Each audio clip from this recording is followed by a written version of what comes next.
Set up a small step on the ground in front of you. Step up onto the step with one leg as you bring the other leg up, bending the knee and your hip into a 90-degree angle each.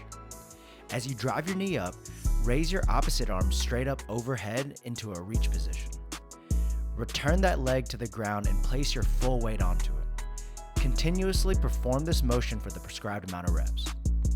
Now you should feel your leg and hip muscles working here.